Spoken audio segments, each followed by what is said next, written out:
Alors bonjour. Moi, j'avoue que pour faire cette conférence gesticulée, je savais pas trop comment me présenter.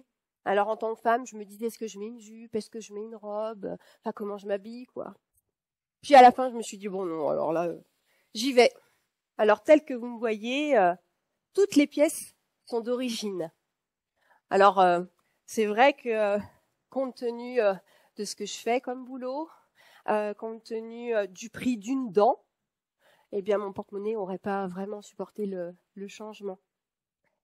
J'ai commencé, moi, à voir poindre les signes de l'obsolescence programmée il y a de ça quelques années, on va dire vers l'âge de 45 ans. Un corps, ça s'use, hein, et quand on est ouvrière, ça s'use plus vite. Mais l'avantage, c'est qu'on meurt plus vite aussi.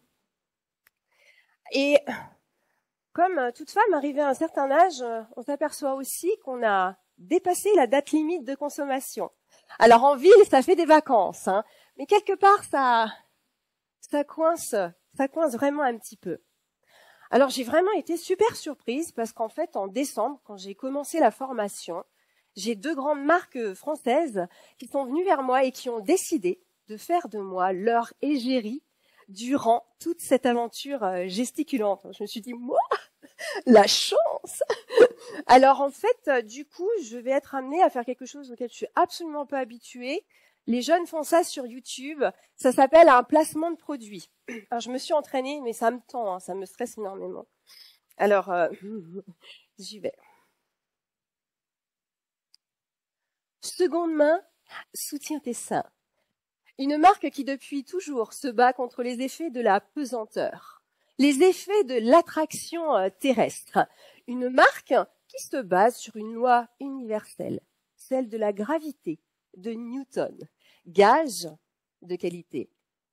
Grâce à seconde main, soutiens tes seins. Ce qui est là n'est pas là.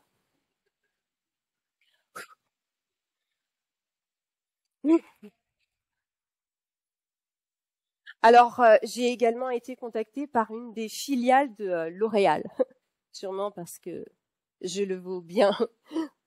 Leur objectif, en fait, c'est associer la chirurgie esthétique et les soins cosmétiques pré- et post-opératoires. Il faut savoir qu'aujourd'hui, 87% des adeptes de la chirurgie sont des femmes. Mais c'est la catégorie 18-34 ans qui, bien consciente en fait des enjeux de l'image, s'oriente vers la chirurgie. Ils ont la première place sur le podium. Alors, j'ai été nommée ambassadrice afin de mobiliser une clientèle senior qui, c'est vrai, se laisse quelque peu aller. Alors j'ai donc pu bénéficier de soins et de rituels beauté. Alors ça se voit pas encore trop, ça date juste de décembre, pour un passage plus radical, et ça se fera à peu près au mois de juillet. Alors nous allons démocratiser ensemble le lifting cervico-facial. Cou, joue, sillon nasogénien, lifting du front, ride du lion, lifting des tempes, adieu, paupières tombantes. Alors, si vous aussi, mesdames, vous souhaitez rester sur le marché de la séduction, le marché de la bonne meuf, eh bien, je vous invite à la sortie de cette salle à scanner le QR code que je laisserai pour vous. Et vous, messieurs, bien entendu, ces 2 grandes marques ne vous oublient pas, car vous pouvez bénéficier d'un petit pourcentage de réduction en tapant le code « Votre corps, mon choix ». Vous bénéficierez de 20% de réduction pour vos épouses, vos maîtresses, vos compagnes, vos mères, vos grands-mères, vos sœurs. Ouf, ça y est, je l'ai fait, merci.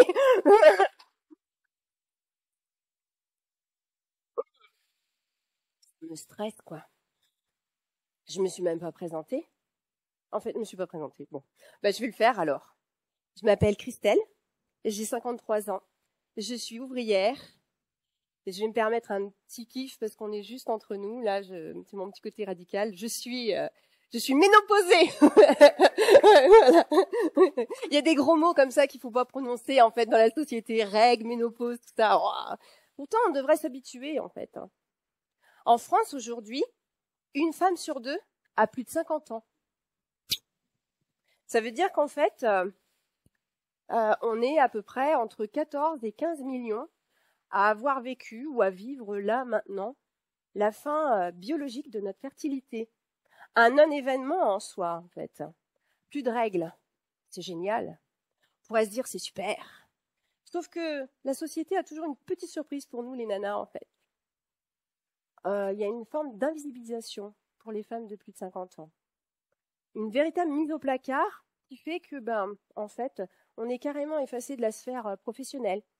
Mais ça se joue aussi au niveau de la sphère privée, de la sphère intime. Et il y a un véritable double standard. Alors, chez les mecs, au-delà de 50 ans, il y a le petit côté poivre et sel, vous savez, petit côté séduisant. Et puis, on a aussi le petit bidon qui est sécurisant aussi. Et ils ont la petite pilule bleue. Vous avez la petite pilule bleue qui maintient votre virilité et du coup vous encourage à aller vers des femmes qui sont plus jeunes que vous. Pour nous les femmes, c'est un petit peu différent. Le petit côté poivre et sel, vous oubliez en fait. Il vaut mieux rester jeune, avoir des petites teintures. Et puis on est aussi catalogué dans la catégorie sécheresse vaginale, absence de libido. Alors qui mieux qu'un homme, un vrai, pouvait incarner ce mépris sociétal. J'ai cherché, j'ai pas mis longtemps à trouver. J'avais envie de vous citer quelqu'un qui a pour meilleur ami Gérard Depardieu, une référence en la matière. Cet homme s'appelle Yann Moix. Vous connaissez. Alors, Yann Moix, alors qu'il entrait dans les 50 ans, un jeune quinquat, a dit « Je vous dis la vérité, je suis incapable d'aimer une femme de 50 ans. Je trouve ça trop vieux. Ça ne me dégoûte pas, ça ne me viendrait pas à l'idée. Elles sont invisibles. Je préfère le corps des femmes jeunes, c'est tout. Un corps de femme de 25 ans, c'est extraordinaire. Le corps d'une femme de 50 ans n'est pas extraordinaire du tout. » Merci Yann. Alors, j'aurais pu en citer plein d'autres, des Gérard, des Gérald, des Dominique, des Stéphane, des Leonardo, des Johnny. L'homme, en fait, de plus de 50 ans, c'est comme le bon vin, ça se bonifie avec le temps. Et moi, j'ai une expérience en l'homme, oui, certes, mais je vais m'arrêter là, si vous le permettez. Non, dans le vin, en fait. Moi, je suis ouvrière viticole dans une région qui est celle du Maine-et-Loire. Je suis au niveau d'Angers et je travaille à l'année dans les vignes. Je prends soin des vignes en contrat TESA agricole, hyper précaire. Et à l'année, en fait, je vogue de domaine en domaine. Et je participe à ce grand folklore français, les vendanges, ce moment où on va joyeusement récolter le raisin. Alors, il y a une année, en fait, on l'a fait quasiment en non-mixité. Le viticulteur avait décidé d'avoir uniquement un groupe de nanas. Et je me suis retrouvée avec des filles qui avaient l'âge de mes gosses, en fait, 20, 30 ans. Et quand vous êtes entre nanas, vous travaillez comme ça, qu'il fait chaud, que c'est difficile et tout, mais vous pouvez dire « Ah bah tiens, j'ai mal là, aujourd'hui j'ai des courbatures. Ah ouais, j'ai super mal à l'épaule, à la fesse. » Je peux également avoir envie d'aller faire pipi. On n'a pas de toilette dans les vignes. Donc, entre nanas, en fait, on se soutient. Et puis, on peut avoir nos règles aussi.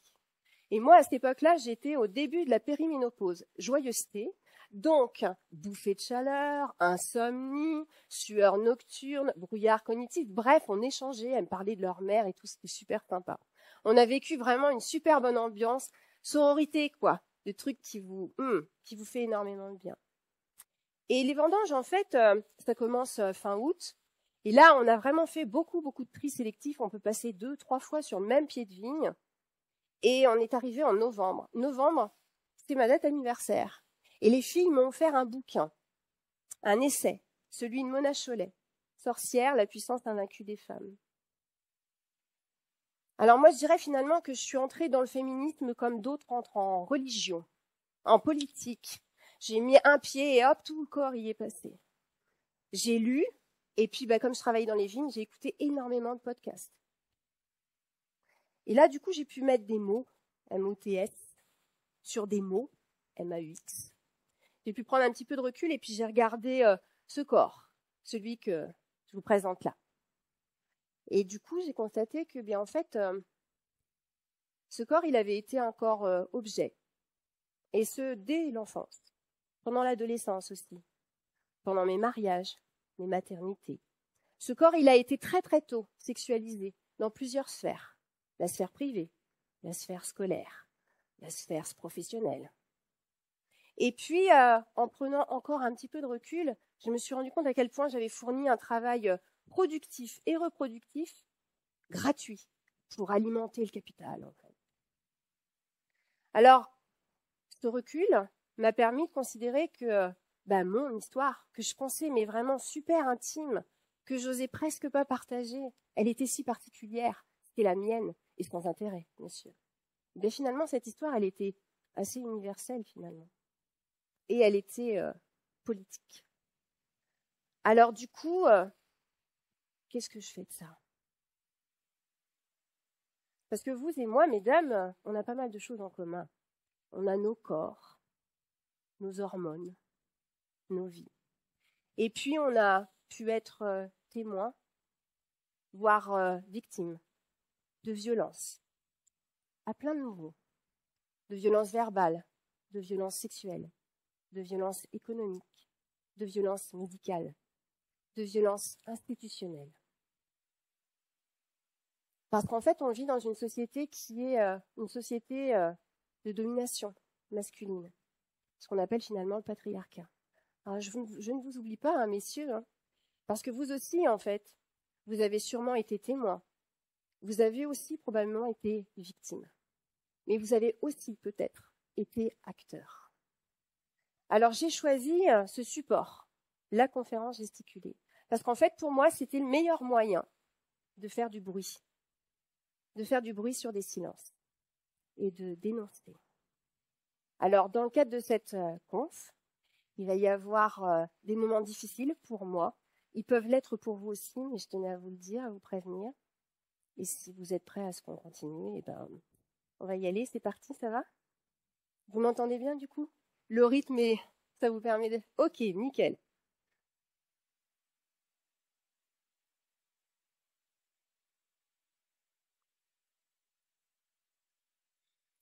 Alors, quand mon grand-père est revenu après 3 ans d'emprisonnement dans les fermes d'État allemandes, il est revenu dans le nord de la France. Moi, je suis ch'ti, une bonne famille de ch'tis qui vivaient dans les séries de petites maisonnettes là en briques, les corons.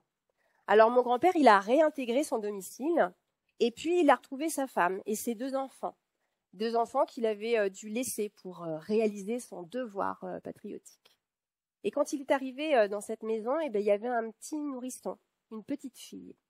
Cette petite fille, c'était ma maman. Alors, il n'y a pas trop de mal à imaginer ce que mon grand-père a pu vivre pendant cette période-là, parce qu'on a tous vu des documentaires sur la guerre. Par contre, une grossesse de 36-39 mois, là, c'est vrai que j'avais un petit peu de mal. Ben oui, il y a eu un petit couac dans la famille.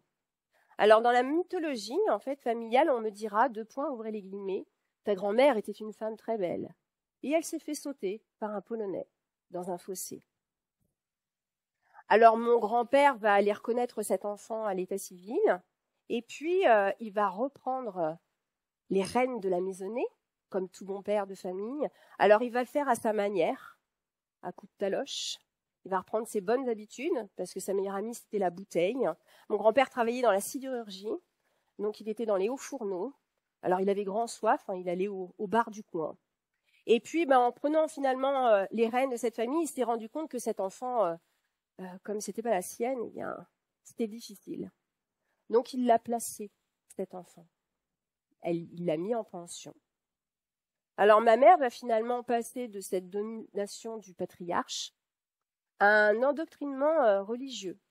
Et pour que vous vous rendiez compte finalement de ce qu'elle avait vécu, j'ai eu envie de vous lire quelques extraits d'un manuel catholique, si vous ne le reconnaissez pas, il s'agit de l'abbé Pierre. Et j'ai juste fait un petit truc derrière, c'est marqué « Not all men », même l'abbé Pierre. Je ne sais pas si vous avez la ref, hein. Il y a pas mal de slogans dans les manifs. Je me suis fait mon petit... Alors, authentique extrait d'un manuel scolaire catholique d'économie domestique pour les femmes publié en 1960. Soyez prête. Prenez 15 minutes pour vous reposer afin d'être détendu lorsqu'il rentre. Retouchez votre maquillage, mettez un ruban dans vos cheveux et soyez fraîche et avenante. Il a passé la journée en compagnie de gens surchargés de soucis et de travail. Soyez enjouée et un peu plus intéressante que ces derniers. Écoutez-le. Il se peut que vous ayez une douzaine de choses importantes à lui dire, mais son arrivée à la maison n'est pas le moment opportun. Laissez-le parler d'abord. Souvenez-vous que ces sujets de conversation sont plus importants que les vôtres. Lorsqu'il a fini de souper, débarrassez la table et faites rapidement la vaisselle. Si votre mari se propose de vous aider, déclinez cette offre, car il risquerait de se sentir obligé de la répéter par la suite, et après une longue journée de labeur, il n'a nul besoin de travail supplémentaire. Bien que l'hygiène féminine soit d'une grande importance, votre mari fatigué ne saurait faire la queue devant la salle de bain. Cependant, assurez-vous d'être à votre meilleur avantage en allant vous coucher. Essayez d'avoir une apparence qui soit avenante sans être aguicheuse. Si vous devez vous appliquer de la crème sur le visage ou mettre des bigoudis, attendez son sommeil, car cela pourrait le choquer de s'endormir sur un tel spectacle. En ce qui concerne les relations intimes avec votre mari, il est important de vous rappeler vos vœux de mariage et en particulier votre obligation de lui obéir. S'il estime qu'il a besoin de dormir immédiatement, qu'il en soit ainsi. En toute chose, soyez guidés par les désirs de votre mari et ne faites en aucune façon pression sur lui pour provoquer ou stimuler une relation intime. Si votre mari suggère l'accouplement, acceptez alors avec humilité, tout en gardant à l'esprit que le plaisir d'un homme est plus important que celui d'une femme. Lorsqu'il atteint l'orgasme, un petit gémissement de votre part l'encouragera et sera tout à fait suffisant pour indiquer toute forme de plaisir que vous ayez pu avoir. Si votre mari suggère une quelconque des pratiques moins courantes, montrez-vous obéissante et résignée, mais indiquez votre éventuel manque d'enthousiasme en gardant le silence. Il est probable que votre mari s'endormira alors rapidement. Alors ma mère, entre autres, elle va apprendre à cuisiner, à maintenir son foyer, elle va apprendre à faire le ménage, elle va apprendre à repasser. Et puis, dans tous les contes qui se passent plutôt bien, elle va rencontrer son prince charmant. Ils se marièrent et ils eurent 4 enfants. Alors, on pourrait s'arrêter là. Moi, je pourrais repartir, mais j'ai réalisé une conférence gesticulée. Là, pour l'instant, je suis toujours pas. Je la fais pour moi, hein, donc je ne suis toujours pas là. J'y vais. En 1970. Mes parents, ma mère va donner naissance à un petit garçon. Moi, je vais en apprendre l'existence à l'âge de 30 ans à peu près, en feuilletant négligemment le livret de famille. Alors, dans la mythologie familiale, ma mère va donner naissance à un petit garçon. Il s'appellera Philippe. Il arrive après une grossesse basique de 9 mois, par voie basse. Il est ce qu'on appelle mort-né. Il sera enterré dans un petit cercueil blanc. Et on va certainement les inviter à remettre ça, à remettre le couvert. Et moi, j'arrive quasiment, même pas 1 an plus tard. J'arrive en novembre 1971. Me voilà, j'arrive juste après un enfant mort-né, un petit garçon, un héritier, l'idéal en fait. Alors, moi, je vais aller à l'école, comme toutes les petites filles, à l'école publique. Donc, je suis près de Valenciennes, hein, toujours chez les ch'tis. Et en moyenne section, je vais avoir la chance de rencontrer une petite fille qui me ressemble énormément. On est blondes toutes les deux, on a le teint clair. Et avec Cécile, on va se raconter des tas de choses. Elle va devenir ma meilleure amie. C'est tellement précieux d'avoir une meilleure amie. Et ce jour-là, en fait, à l'école, on a un atelier peinture. La gouache était entreposée dans des espèces de petits pots de yaourt. Et je vais négligemment en faire tomber un. Ça me fait tellement peur. Je le vis tellement mal que je me fais pipi dessus. Donc, on va me changer. Et on va mettre mes vêtements sales dans un petit sac en plastique. Quand ma mère va revenir me chercher à l'école, on va lui remettre mes vêtements dans le sac. Et on reprend le chemin pour rentrer à la maison. Ma mère n'avait pas le permis, n'avait pas de voiture. Sur le chemin de l'école, compte tenu de la rapidité de ses pas, compte tenu de la pression qu'elle exerce sur ma main, moi je sais qu'à ce moment-là, il va se passer quelque chose. Je ne sais pas quoi, mais je me doute un peu. Quand on arrivera à la maison, elle va aller chercher un petit tabouret en formica bleu qu'elle va positionner sur la partie pelouse du jardin. Dans les corons, on avait tous des jardins en rang comme ça avec la partie potager où on faisait les patates et les poireaux. Et puis on avait la partie agrément avec la pelouse. Elle va disposer ce petit tabouret, elle va aller chercher le sac, elle va y chercher cette culotte pleine de pipi qu'elle va me mettre sur le visage, sur la tête, et elle va m'installer à genoux sur ce tabouret. Ça, ce sont des humiliations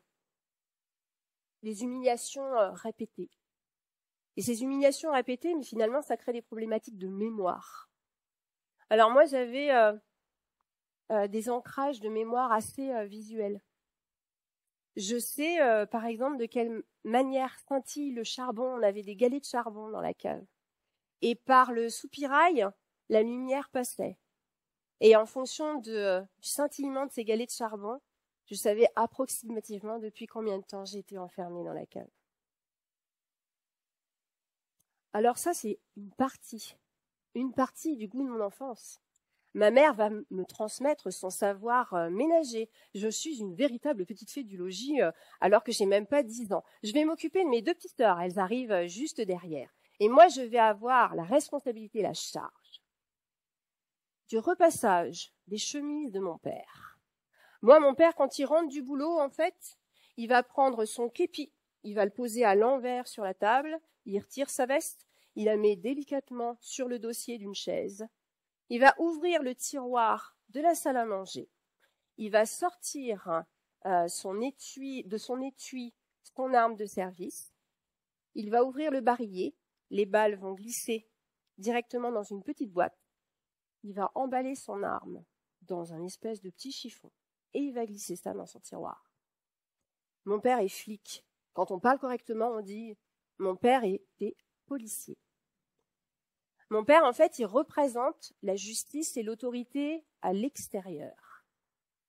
Et comme vous l'aurez compris, ma mère représentait l'autorité et l'injustice à l'intérieur. Alors moi, j'ai très très rapidement appris à me soumettre. J'ai très rapidement compris que le silence était d'or. Donc j'ai été silenciée. Mais mon corps a parlé pour moi, très jeune, très très tôt. Alors j'ai rencontré des problématiques d'asthme, des maladies chroniques, des problématiques de croissance, qui m'ont amenée à consulter très très très jeune et à nombreuses reprises un kiné, à raison de 2 séances par semaine. Parce qu'en fait, ma colonne vertébrale partait un petit peu dans tous les sens.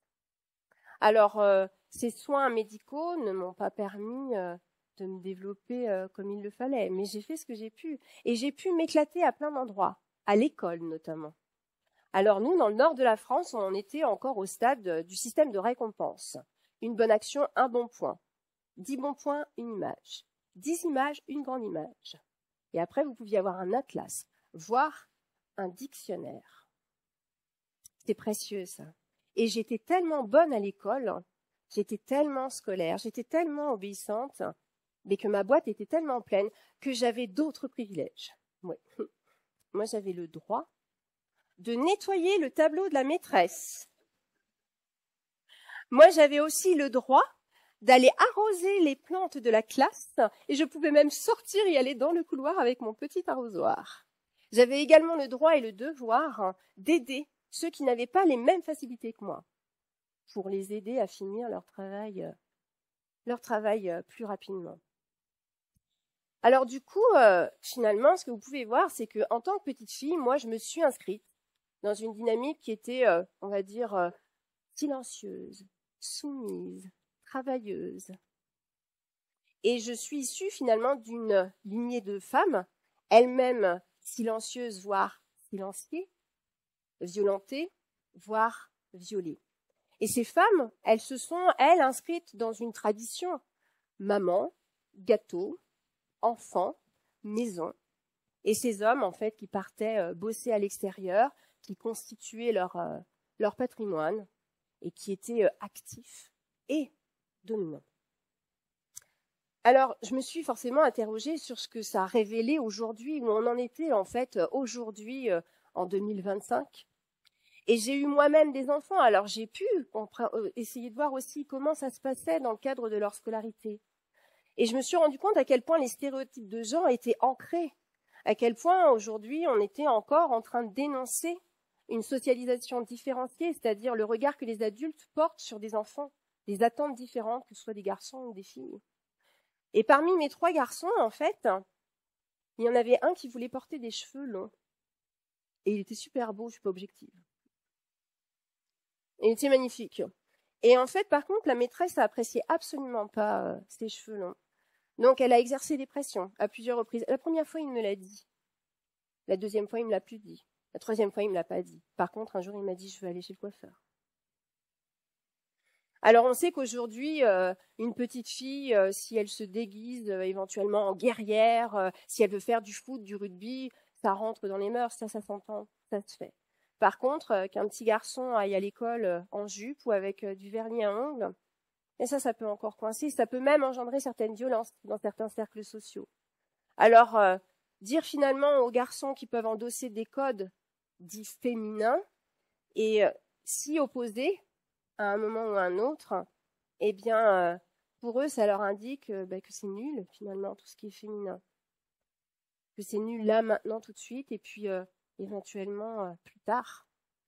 Donc, en fait, ils arrêtent de les endosser, ces codes féminins. À l'inverse, quand vous les encouragez, ou en tout cas quand vous ne vous y opposez pas, mais on sait à quel point ça aide pour déconstruire le sexisme. Alors, des stéréotypes genrés, on en a tous, hein. Moi, très curieusement, quand on me présente des animaux, je vais dire « Ah, mais c'est un mâle ou une femelle ?» Et à quoi ça sert, en fait? On en a tous. Alors, je me suis dit, quand on va chercher, par exemple, un jouet pour un neveu ou une nièce, et qu'on s'interroge effectivement sur le dit jouet, on se dit « Oh là là, ça correspond pas ». En fait, posez-vous simplement cette question. Est-ce que j'ai besoin de mes organes génitaux pour utiliser ce jouet?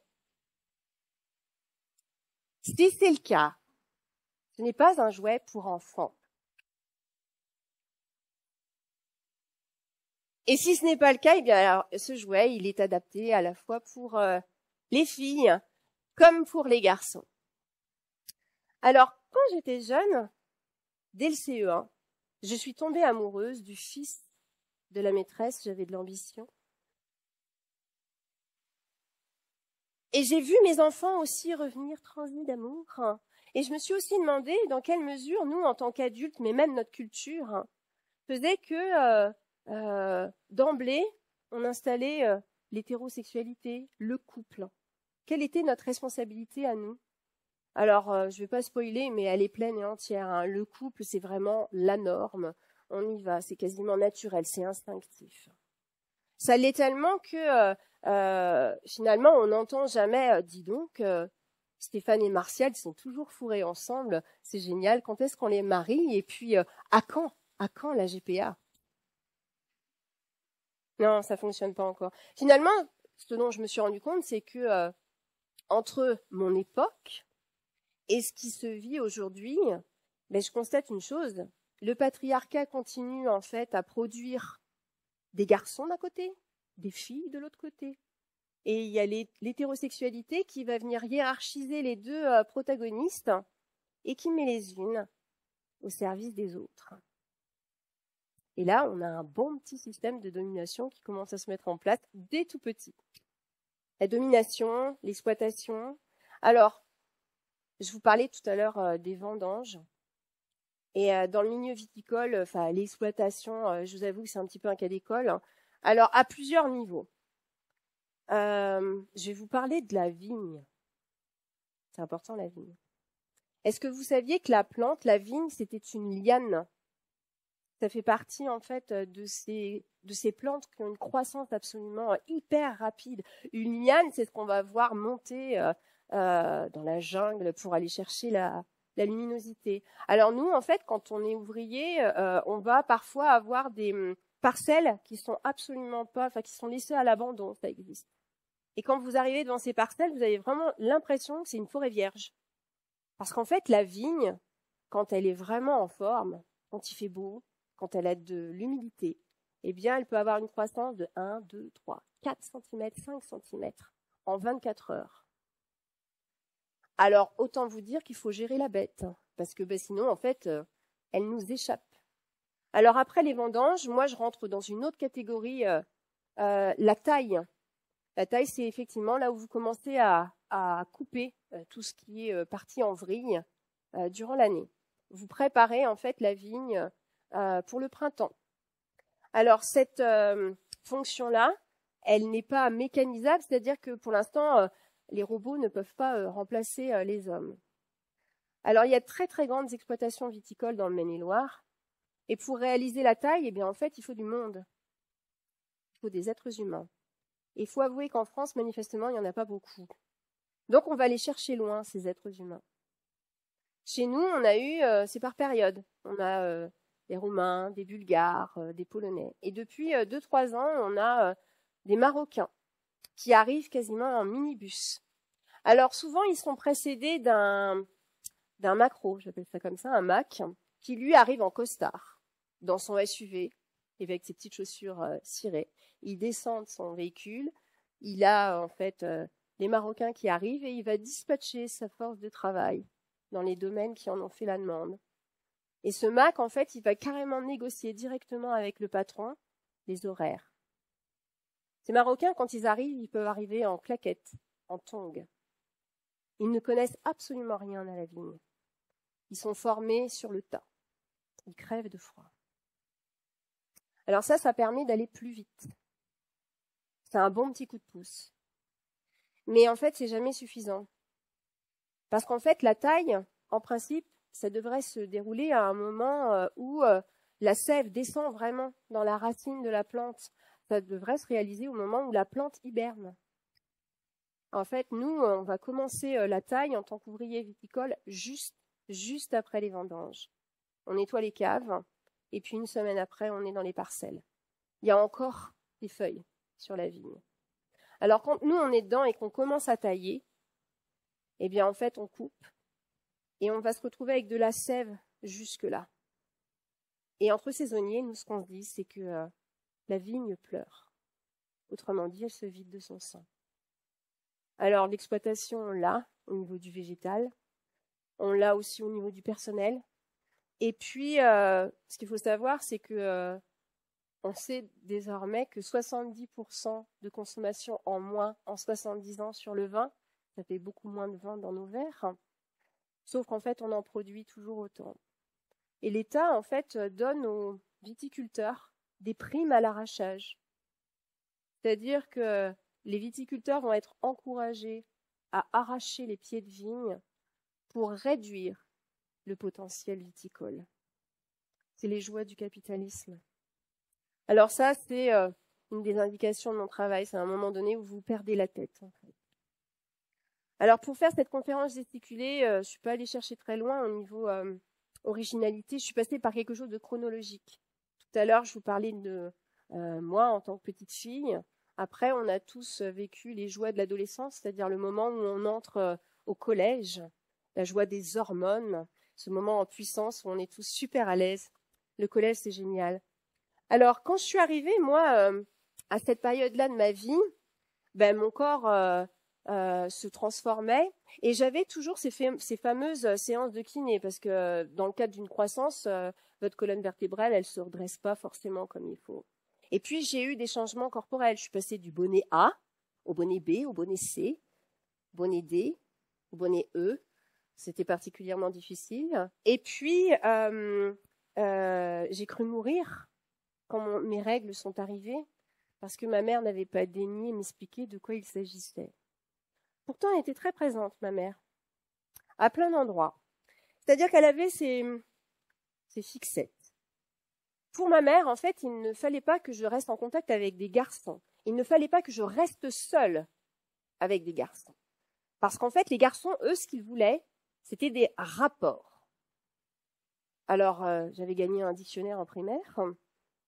Donc, je suis allée chercher rapport.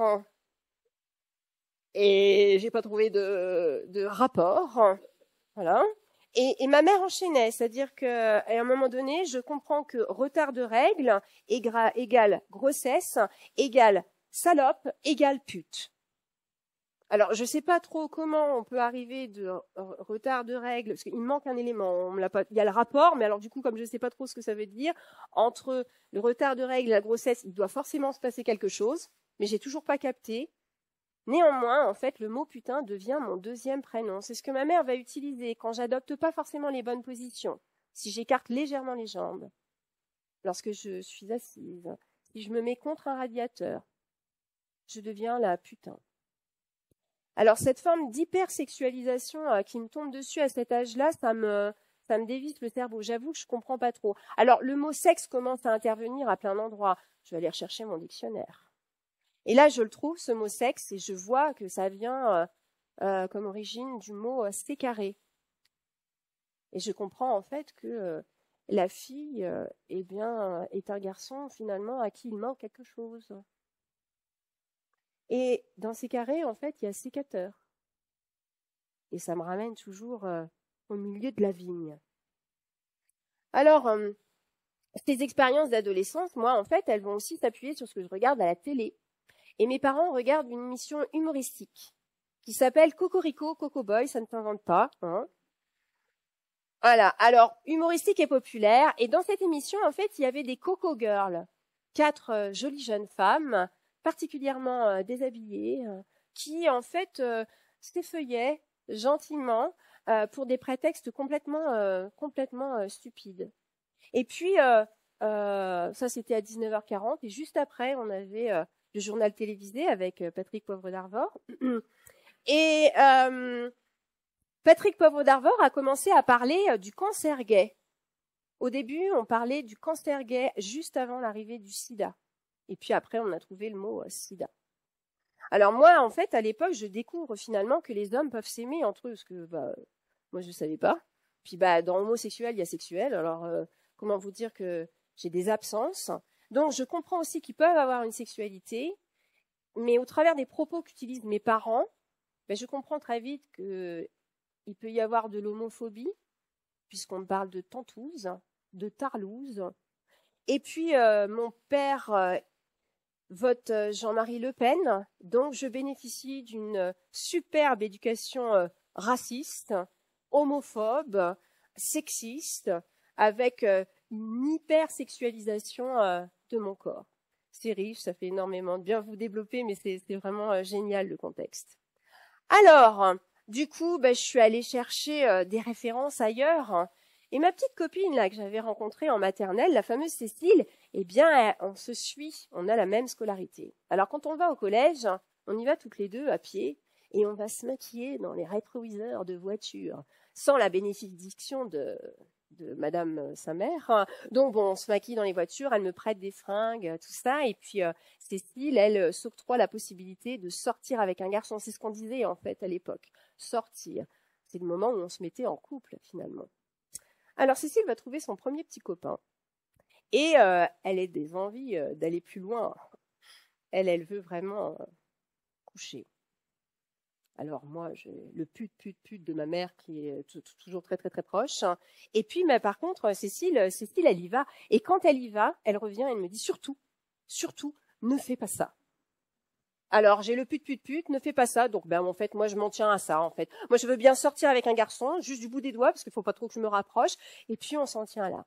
Je mène ma vie comme ça avec mes petites activités d'ado. Parce que Cécile compense, sa famille compense aussi. Et je m'éclate. Ça me permet de vivre. Je respire un petit peu. Et il va se passer un petit événement. Mon père est flic, ça je vous l'ai dit. Quand on prend du grade, eh bien on est muté. Donc je vais quitter le nord de la France pour partir en Normandie. En plein milieu d'année, j'arrive dans un lycée que je ne connais pas. J'ai un accent de ch'ti à couper au couteau. Et je ne suis pas particulièrement à l'aise. Comme je vous le disais, ma mère n'a toujours pas le permis, elle n'a aucune autonomie. Et on arrive donc en cours d'année dans un appartement minuscule. La promiscuité est absolument infernale. Mais cette arrivée, en fait, en cours d'année, c'est l'opportunité pour moi de mentir sur mon emploi du temps. Il n'y a pas eu les réunions parents-prof du début. Donc, en mentant, eh bien, moi, je vais réussir à avoir une vie à l'extérieur. Et pour obtenir une forme de reconnaissance, eh bien, moi, en fait, je vais m'inscrire dans ma sexualité en allant provoquer tout ce qui bouge, partout. Mais vraiment, j'y vais à fond, en fait. Et je vais entrer dans cette dynamique-là sans penser à un seul moment, ni à mon désir, ni à mon plaisir. Moi, ce que je veux, en fait, c'est qu'on m'aime. Moi, ce que je veux, c'est qu'on me reconnaisse. Moi, ce que je veux, c'est exister, tout simplement. Mais à côté de ça, en fait, je me vomis dans tous les sens du terme, puisque je développe des troubles de l'alimentation. J'ai des idées suicidaires que je ne peux absolument pas partager. On n'avait pas de téléphone portable à l'époque, on n'avait pas Internet, on n'avait rien de tout ça. Moi, quand je voulais communiquer avec Cécile, j'envoyais une lettre. Non, c'était pas particulièrement simple cette période-là. Et je rêvais finalement que d'une chose, me barrer. Le seul truc, moi, qui venait à l'esprit, c'était ma majorité. À quand cette majorité, finalement, pour me sauver? Alors ça viendra plus tard. La question, c'était de me dire, finalement, je me suis quand même inscrite, moi, dans l'adolescence, dans un contexte assez violent, on va dire les choses comme elles sont. Comment ça se passe, finalement, pour les jeunes d'aujourd'hui? Alors, j'avais des exemples. 3 garçons. Moi, 3 garçons, je découvrais complètement. C'est quoi les masculinités à cet âge-là? Comment se développent des garçons à cet âge-là? Alors, pour mes garçons, c'était drôle parce qu'en fait, parmi leurs potes, ils avaient un copain qui avait fait son coming out. Et mes enfants le fuyaient parce que l'homosexualité, c'est comme si ça se transmettait par un virus. Et ils ne voulaient absolument pas être homosexuels. Et du coup, en lisant des bouquins féministes, je me suis rendu compte que l'homosexualité, c'était une crainte pour les garçons aujourd'hui, quand ils s'inscrivaient dans ce qu'on appelle la norme conjugale. C'est-à-dire qu'ils veulent démontrer à leur père PAIRS, qu'ils désirent le bon objet, c'est-à-dire qu'ils désirent la personne du sexe opposé. Et puis, pour les filles, finalement, je me suis rendu compte que le stigmate de la pute, eh bien, il existait. Le stigmate de la pute et de la salope, il n'y avait pas que ma mère. Aujourd'hui, les filles le subissent encore. Et il y a vraiment quelque chose qui nous différencie, c'est le portable, les réseaux sociaux, le fait que les injonctions à la beauté, les poils, le poids, nos corps, la mode, le maquillage, eh bien en fait, elles y sont confrontées constamment. Et quand j'ai regardé les chiffres, en fait, je me suis rendu compte que aujourd'hui, 24% des jeunes filles déclarent qu'entre l'âge de 12 et 20 ans, elles ont subi des violences physiques ou sexuelles dans leur couple. 24%. Alors sur le moment, moi je me suis dit 24% c'est énorme. Et en même temps, je me suis dit, toi Christelle, à cet âge-là, est-ce que tu savais ce que c'était que la violence? Est-ce que tu avais développé cette idée-là? C'était pourquoi? C'était quoi pour toi la violence au sein du couple? Moi, j'avais développé mes résistances à moi. J'avais un seuil de tolérance qui était hyper élevé. Alors, c'est le moment de vous présenter un outil que moi, j'ai trouvé essentiel. Merci Stéphanie pour cette chose gigantesque. Cet outil, ça s'appelle le violentomètre. Je vais rester là. Ça vous va? Alors, le violentomètre, c'est je sais pas, est-ce que certains d'entre vous connaissent cet outil-là? Ouais, j'ai trouvé ça absolument génial. Alors, sur cette échelle de valeurs, qui va donc du vert au rouge, vous pouvez savoir de quelle façon vous vous inscrivez dans votre couple. En tout cas, dans la relation que vous avez avec quelqu'un. Donc, si je prends quelques exemples, profite de ta relation quand la personne qui est avec toi, en fait, respecte tes décisions et tes goûts. Commence à être vigilante voire dit stop, parce qu'il y a de la violence quand il est jaloux en permanence. Là, on est dans le orange. Et puis, protège-toi et demande de l'aide. Il y a de la violence quand il te pousse, il te tire, il te gifle, te secoue, te frappe. Alors ça, en fait, c'est un violentomètre qui est destiné à la scolarité, hein, c'est ce que tu disais, c'est voilà, qui est utilisé en milieu scolaire. Donc c'est pour ça qu'il est écrit jeune femme, mais j'étais jeune à l'époque, un petit peu de respect. On le dit. Vous essayez de transposer, il y a un petit peu d'imagination, je vous fais confiance. Donc moi, effectivement, je me suis demandé dans quelle mesure moi j'allais réussir moi à me situer, parce que quand on vous dit stop, à quel moment moi on m'a demandé, enfin en tout cas on m'a permis de dire stop, où je me situe moi. Et du coup je me suis dit mais les jeunes filles aujourd'hui qui vivent dans des milieux où il y a de la violence, où il peut y avoir du racisme, où en fait il y a de la précarité aussi, comment elles se situent par rapport à ces violences? Alors j'ai trouvé cet outil-là fondamental, on va le laisser parce qu'on va le réutiliser après, ça permet de voir un petit peu où on se situe.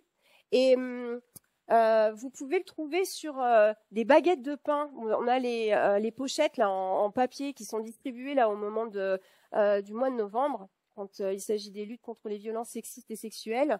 Et moi, j'ai le souvenir aussi d'en avoir vu un qui prenait un pan de mur entier dans un planning familial. Alors, je voulais vous parler du planning familial parce que ma mère m'ayant proposé de m'offrir la pilule à l'âge de 25 ans,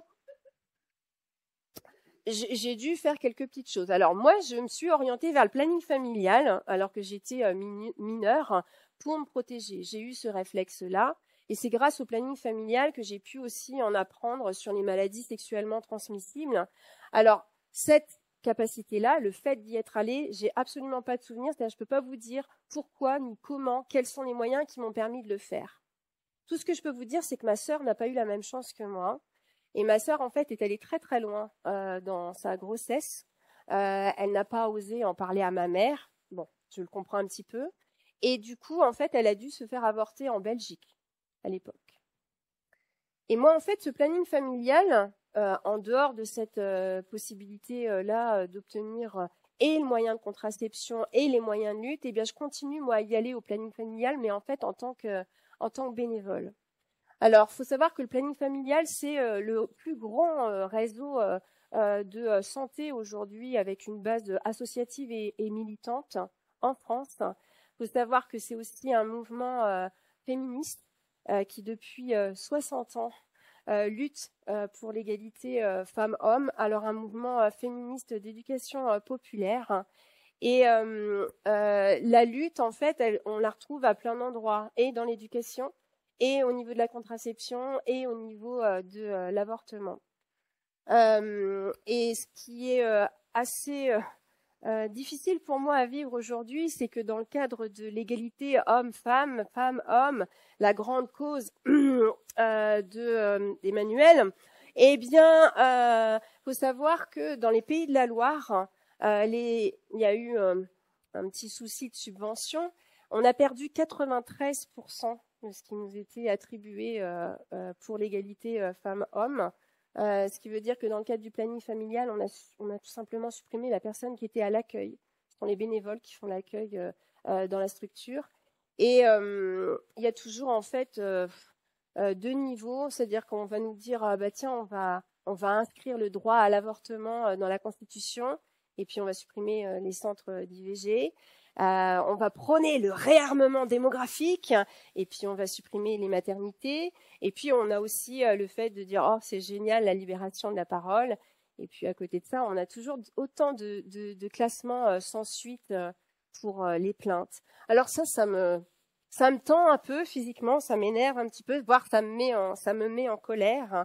Alors je pourrais également vous parler des violences sexistes que je traverse dans le cadre de mon travail. On va dire que des mains aux fesses, j'ai dû en recevoir, j'ai pas suffisamment de doigts en fait pour vous les donner à chaque fois que je monte dans le camion pour emmener l'équipe des vendangeurs. Et ce qui est aussi incroyable, c'est la façon dont les femmes sont perçues dans le milieu. les vigneronnes, les viticultrices vont elles-mêmes faire la promotion de leur profession seules, parce qu'elles sont totalement invisibilisées. Je travaille dans un milieu qui est particulièrement masculin. Et puis, il y a d'autres formes d'injustice aussi dans mon milieu professionnel. Il y a une invisibilisation des femmes. Et puis, il y a d'autres schémas qui passent un petit peu inaperçus. En 2000, dans ma région, il y a eu quelques bouteilles de vin conventionnel qui ont été un peu prélevées à droite à gauche. On les a étudiées et puis on s'est rendu compte que dans ces bouteilles, il y avait un taux de pesticides qui était 3000 fois supérieur à ce que vous trouvez dans votre eau potable. Donc, vous voyez un petit peu ce qui était bu. Alors, l'aspect positif, c'est que il y a énormément de viticulteurs qui étaient dans le milieu chimique conventionnel qui sont passés dans le bio. Donc, il y a une bonne diversité chez nous. Alors, on a plein de coteaux avec des parcelles, puis vous allez avoir du bio, du conventionnel, du bio et du conventionnel. C'est sympa.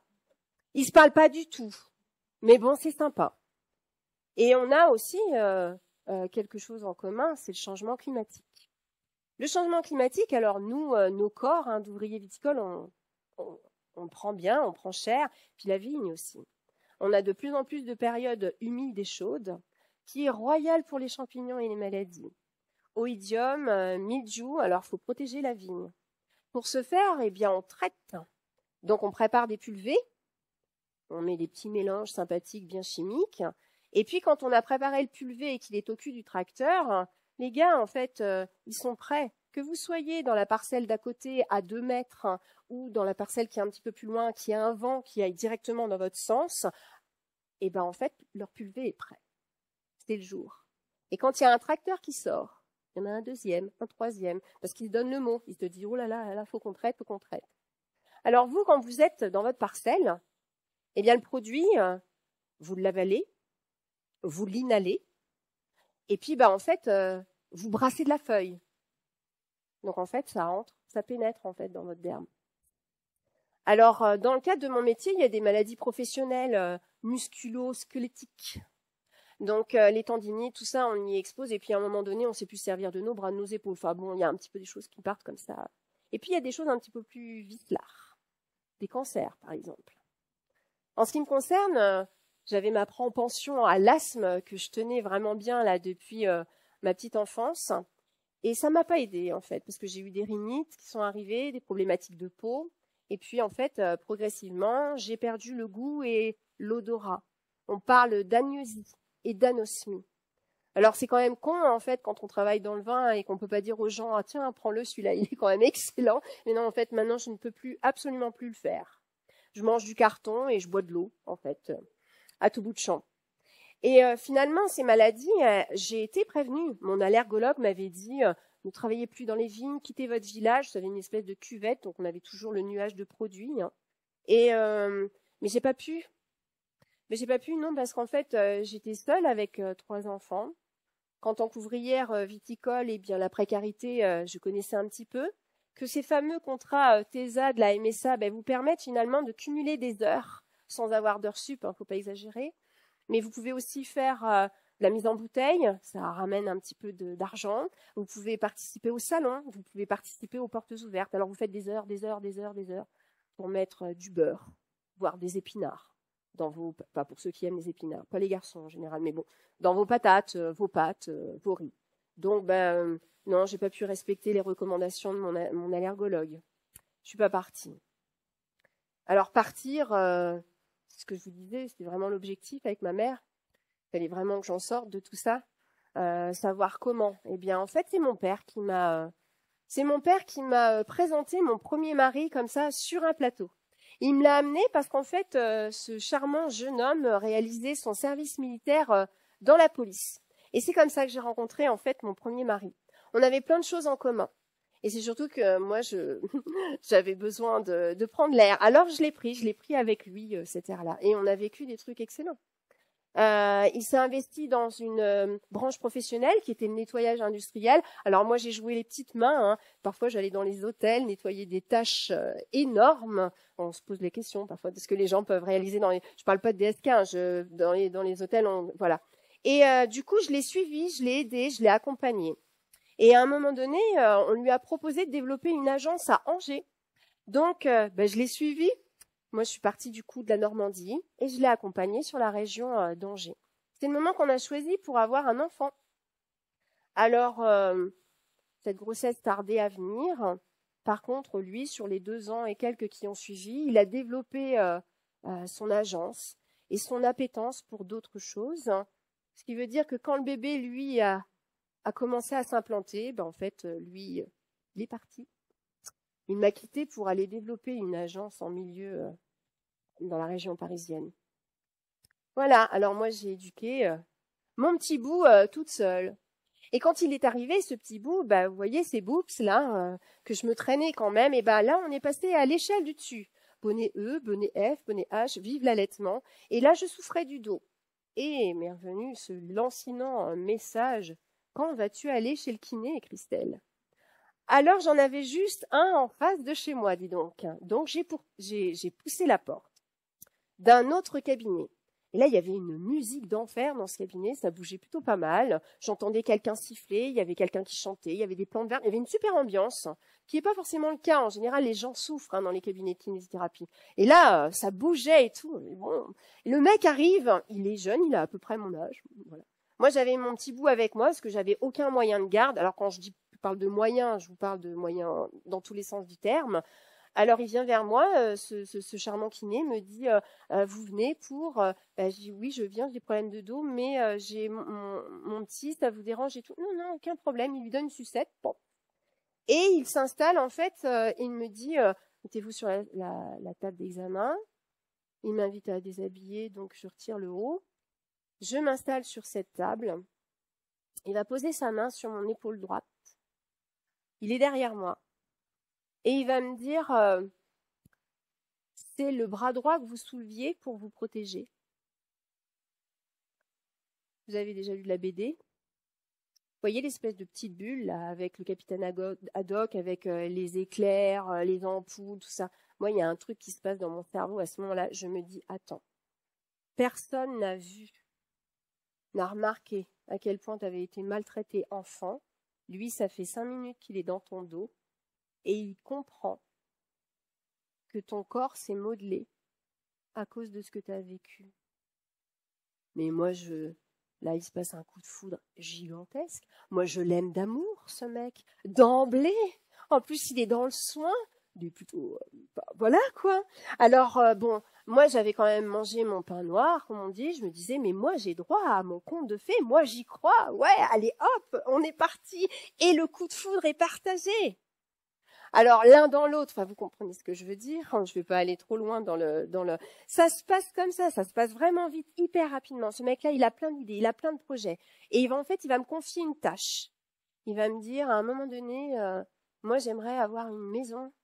Est-ce que tu peux aller chercher cette maison pour moi? Il y a toujours des châteaux dans les contes de fées, donc je me dis ok, c'est quand même une tâche plutôt intéressante d'aller visiter des maisons.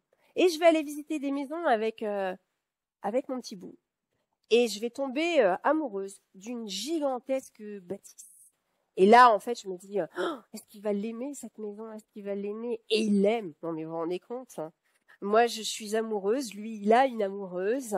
Moi, j'aime cette maison. Et lui, il achète cette maison. C'est absolument génial. Alors, il va faire aussi sa demande en mariage. C'est normal, c'est les gars qui font les demandes en mariage. Il m'offre une bague. Et moi, je pars en me disant, waouh, trop bien, un mariage dans cette gigantesque bâtisse. Il y a un potentiel d'enfer. Alors, à ce moment-là, il va me dire, un mariage l'été, Christelle. Oh, non, tu sais, moi là, en fait, ce serait mieux, en fait, en début d'année. Genre janvier, février, pour les impôts. Moi, les impôts, c'est pas quelque chose que je cultive, donc ok, d'accord, pas de souci. Bon. Et puis, il y a cette maison, ce bonheur nouveau, ce mec qui s'investit corps et âme dans son travail. Et moi, je fabrique un autre nid. Je suis enceinte du second. Alors, ce processus, je le connais, je l'ai déjà vécu une fois. Qui ne m'accompagne pas à la maternité, qui n'ait pas le temps, qui travaille beaucoup et tout, je le comprends. Moi, ça va, je gère. C'est du vécu. Et ce petit bout, en fait, il va arriver en novembre. Novembre, pour ceux qui ont déjà eu des enfants, c'est la période des bronchiolites, des infections pulmonaires. Votre bébé est chargé, en fait, il a du mal à respirer. Alors, autant vous dire que quand vous faites de l'asthme, vous comprenez un petit peu ce que subit votre enfant. Et pour gérer, en fait, des bronchiolites, il faut des kinés respiratoires. Kiné respiratoire, il y a le mot kiné. Kiné, donc vous vous dites oui. Eh bien non, en fait, le cordonnier est le plus mal chaussé. Parce que quand il y a des bronchiolites pour votre enfant, il y en a forcément partout ailleurs. Alors ce mec qui s'investit partout ailleurs, eh ben, il continue à s'investir ailleurs. Et ce petit bout eh bien lui, il va aller faire ses petites kinés respiratoires à l'hôpital. Et c'est maman qui va accompagner à l'hôpital et qui va se débrouiller pour faire garder l'aîné. Et ça dure. Et c'est extrêmement fatigant. Et c'est épuisant. C'est tellement épuisant qu'à un moment donné, moi je me dis, attends, il faut quand même l'organiser finalement ce mariage parce que il a été déplacé au mois de février. Et moi j'imagine une salle avec un plan de table. Vous voyez, je vais loin en fait. Moi je vois déjà machine avec machin, Cécile qui va revenir de Toulouse, enfin voilà, je suis là-dedans et tout. Et il va me dire, oh là là, attends, il est fatigué, il a réduit la voilure. Et il a raison, je suis fatiguée. Il va me dire, on va faire ça juste les parents, les témoins en tout petit comité, ce sera bien. Il a raison. C'est OK. Alors moi, le jour de mon mariage, le 27 février, je me lève, j'ai pas dormi, évidemment, parce que quand vous avez deux petits en bas âge, dont un qui est constamment en difficulté respiratoire, vous dormez très peu, c'est moi qui me lève, parce que lui travaille, donc bon, voilà. Et je vais enfiler ma robe, parce que quand même, j'ai trouvé une robe, et je me dis, oh. J'ai enfilé une robe, je vais chercher le petit, il se réveille, je vais mettre une espèce de grande serviette éponge, parce que quand vous avez un enfant qui est protégé au niveau qui a des problèmes de bronches, ça vomit, ça fait de voilà. Le premier, lui, fait des bonds de 15 mètres parce qu'il y a papy et mamie qui viennent. Il y a de l'ambiance à la maison. Et moi, en fait, comme on les reçoit chez nous, ces gens, puisqu'on est en petit comité, qui prépare à manger? Alors j'ai le petit d'un côté, la main au niveau de la cuillère, tout ça. Je croise un miroir et là, je vois ma tête et là, je fais ouf. Oh là, il va vraiment falloir faire quelque chose, un petit ravalement de façade, ça me paraît nécessaire. Et lui fait des papiers pour le cabinet. Et il y a une espèce de tension qui se met en place entre ce bébé qui vomit sur le truc, moi qu'il faut absolument que j'aille faire quelque chose. Une tension qui va nous amener finalement à un moment critique. Où là, il va me dire, bon, écoute, là, tu montes, tu te changes, tu mets un pantalon, ce sera quand même bien plus pratique parce que toi, de toute façon, les gars, tu vas devoir t'en occuper. Moi, tu comprends, il y a les autres. Le mariage.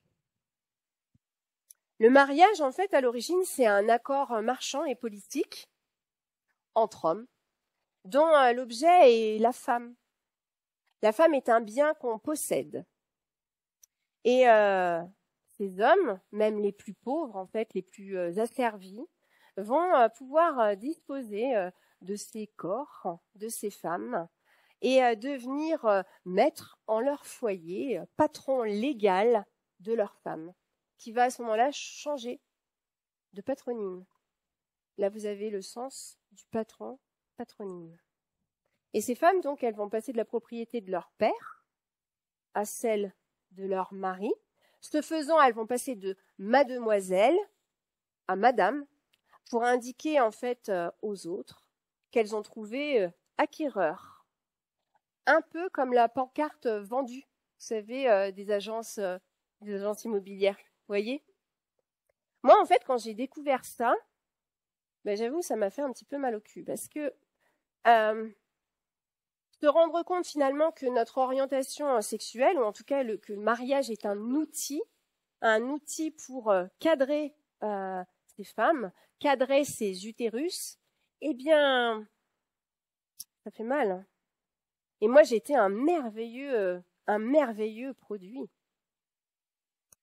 Ce produit, en fait, il s'est développé au sein de cette fameuse bâtisse. Moi, dans cet enclos, finalement, dans cette maison que j'ai tant aimée, eh bien, je suis devenue un produit. Je suis finalement devenue le personnage secondaire de mon mari. Alors, Marie, ça m'écorche un petit peu la bouche à chaque fois j'en parle et que je m'entraîne pour cette conférence gesticulée. Avec les enfants, on avait donné un petit surnom à leur père. On l'avait appelé Dieu. Alors, je vous propose de reprendre ce petit surnom. Hein, alors, pourquoi Dieu? Parce que Dieu sait. Voilà, ceci explique cela. Alors, Dieu, finalement, m'intègre dans sa vie professionnelle. Et moi, je passe finalement d'une classe à une autre. Moi, je viens d'un milieu très populaire et je vais passer dans une classe qui est petite bourgeoisie, moyenne bourgeoisie. Un espèce d'entre-soi où on va avoir du kiné, de l'ostéo, de l'infirmière, du médecin, alors qu'ils viennent souvent à la maison, on organise des repas, tout ça. Et pendant ces temps-là, je suis invitée à me taire. Parce que je fais un petit peu désordre, j'ai un langage qui n'est pas forcément adapté. Petit à petit et progressivement, il va commencer à m'habiller, c'est-à-dire à gérer ma garde-robe. En fait, il va commencer à gérer mon image. Et ça, vous le retrouvez. Vous le retrouvez sur cette partie-là qui est, comme j'ai la ref, voilà, contrôle tes sorties, tes habits et le maquillage. Vigilance, dit stop. Autant vous dire qu'à ce moment-là, j'ai absolument pas dit stop. Hein. Moi, effectivement, j'avais la garde-robe et il voulait que je m'habille de telle ou telle façon en fonction de tel ou tel événement. Alors, pour poursuivre, et parce que j'ai besoin que pour cette dernière ligne droite, vous respiriez bien. C'est important pour moi que les gens respirent. Je vais vous proposer un petit exercice. Si vous me suivez, je pense que ce ne sera pas trop difficile parce que au niveau respiratoire, c'est chaud en ce moment. Moi, je vais vous demander d'inspirer et d'expirer lentement. Ça fait du bien, ça détend, il paraît. Moi, j'essaye de tout mon cœur. Hein. Alors, faites comme vous pouvez. Moi, je ferme les yeux, ça m'aide. Vous pouvez fermer vos yeux aussi, ça va nous permettre d'imaginer des choses ou de les vivre moins bien. On respire. Ah. Moi, ça me permet de m'asseoir aussi. Alors, un petit effort d'imagination.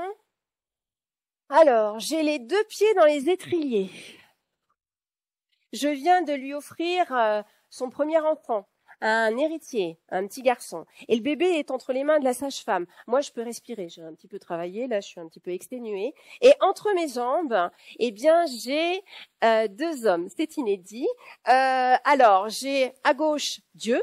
Et à droite, un gynécologue obstétricien vêtu d'un grand tablier blanc en plastique et de grandes bottes blanches, un boucher, autrement dit. Donc, ces 2 hommes entre mes jambes sont du milieu médical. Ils s'entretiennent, vous comprenez, ils ont énormément de choses en commun, leur vocabulaire, tout ça. Alors, en fait, ils échangent sur finalement l'avenir de ma vulve qui vient de traverser un événement, on pourrait dire, traumatique.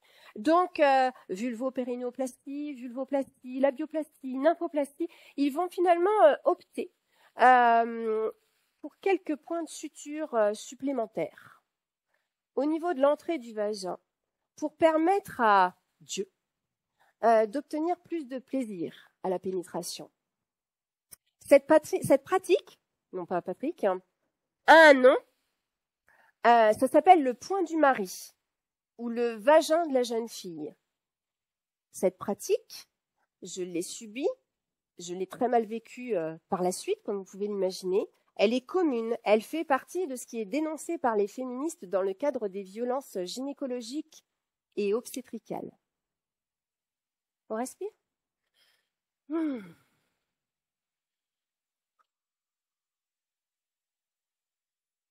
Ah, j'ai toujours les pieds dans les étriers. Bravo madame, c'est le 3e, dis donc. C'est un garçon, je ne suis pas particulièrement surprise par la chose. Alors c'est un garçon, oui, alors celui-là, il a filé tout chousse. Faut dire que le trajet était vraiment déjà tout fait. Et en fait, il faut que ça aille vite pour ce 3e. Pourquoi ? En fait, parce que moi, j'ai des tas de trucs à faire. Je vous ai pas dit, je suis devenue chef de chantier. Oui, ça je vous l'ai pas dit. Vous savez, dans les chantiers d'agrandissement, d'élargissement, autrement dit la grossesse. Moi, en fait, ce chantier-là, ce corps-là, dont j'ai été dépossédée, mais depuis toute petite, quand arrivent mes grossesses, donc 96, 98, 2001, eh bien, ce corps, je le confie aux sachants. Je le confie au milieu médical. Et à cette époque-là, on pouvait parler de surmédicalisation des grossesses à plein d'endroits. Alors, quand vous étiez enceinte, en fait, il fallait acheter un agenda parce que sinon vous y perdiez. En termes de rendez-vous, c'était absolument hallucinant. Ça commence tout simplement par les prises de sang. Les prises de sang et il y a certains détails comme la toxoplasmose. Quand vous avez la toxoplasmose, eh bien, vous avez une prise de sang chaque mois. Et quand vous avez cette problématique, eh bien, vous avez des conditions sanitaires à respecter. Vous ne pouvez plus nettoyer la litière de votre chat. Or, chez moi, je suis la seule à pouvoir nettoyer la litière du chat. C'est bien connu. Personne n'est capable de faire ce genre de choses. Enfin, je veux dire, à part moi. Donc, vous devez également bien nettoyer vos légumes et vous ne devez pas manger de viande crue. Après, vous avez toutes les prises de sang nécessaires pour le sida, pour d'autres, le diabète, par exemple, ou je l'ai noté, parce que sinon, en fait, je m'y perds, le taux de bêta-HCG, l'hépatite B, les streptocoques, etc., etc. Et puis, en dehors de ça, vous avez le rendez-vous chez gynéco. Gynéco, et ça se fait, en fait, tous les ans, tous les mois, plutôt, parce que tous les ans, sinon, ça fait un peu loin. Ce rendez-vous chez gynéco, eh bien, il y a plusieurs démarches à faire. La pesée. Vous vous installez sur la balance. Vous ne voyez pas le chiffre qui est en dessous, forcément. Donc, on vous le dit. Et quand on vous le dit, en fait, on a toujours un commentaire à faire, que ce soit dans l'absence de prise de poids ou dans la prise de poids, parce que vous êtes forcément responsable de quelque chose. Et si vous ne l'êtes pas, mais il faut comprendre que vous l'êtes pour le bébé. Si ça ne vous gêne pas, vous êtes responsable, en fait, de l'enfant. Après, vous tendez votre bras et on prend votre tension. Et là, c'est pareil. Si votre tension est élevée, on va vous dire, non mais, faut vous calmer quand même, parce que c'est pas bon pour le bébé. Si elle est trop basse, on va vous inviter effectivement à vous reposer. Il faut impérativement que vous reposiez. Que vous ayez d'autres enfants en bas âge, c'est pas un problème. Reposez-vous. Après, on a le fameux toucher vaginal qui arrive tous les mois, alors que vous n'avez pas de contraction ou autre. Il n'est absolument pas indispensable. Moi, j'avais ça. Et j'étais d'une pudeur au départ. Je peux vous assurer qu'après, vous prenez l'habitude, j'aurais pu aller directement chez le gynéco sans culotte, en posant mes pieds dans les étriers. Bon, alors après, c'était absolument parfait. Donc, vous vivez ce genre de choses. Vous avez les échographies, c'est génial, c'est les premières images du bébé, ça va. Sauf qu'à l'époque, en fait, il fallait boire 1,5 litre d'eau. Alors, vous êtes comme ça, et on vous appuie bien sur le ventre. Il suffit que le bébé soit pas dans le bon sens, et là, vous vivez un moment absolument magnifique et merveilleux. Vous avez les cours d'accouchement. J'ai jamais compris le sens de cette chose. En ayant vécu plusieurs accouchements, j'ai jamais compris comment on pouvait nous apprendre finalement à accoucher. Vous avez aussi l'aptonomie, vous savez, ce lien qui se met en place entre le papa, la maman, l'enfant. Alors c'est bien quand le mari vient. Ça n'a jamais été le cas. Et puis, vous allez aussi avoir, j'avais de la sophrologie, il fallait que je me détende énormément. Voilà. Donc, et à côté de ça, vous avez ce que vous vivez. Et des questions à poser, des ressentis.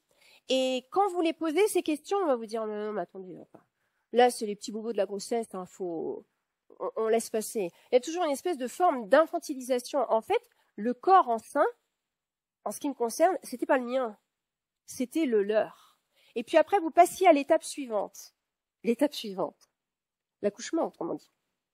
Alors là, pour ceux qui l'ont pas vécu, c'est pareil, il y a plein de termes. Il y a plein de termes qui font que vous vivez un moment divin.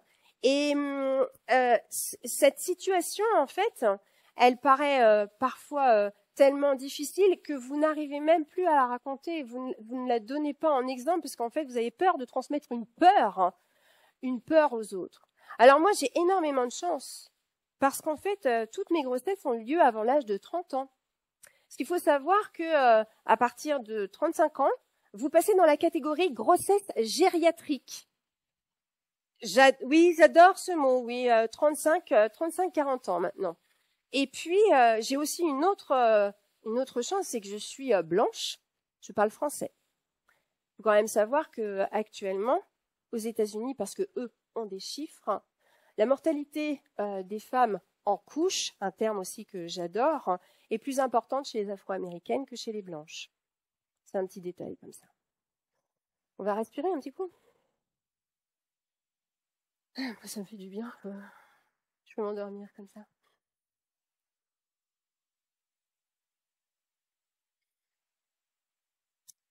Alors,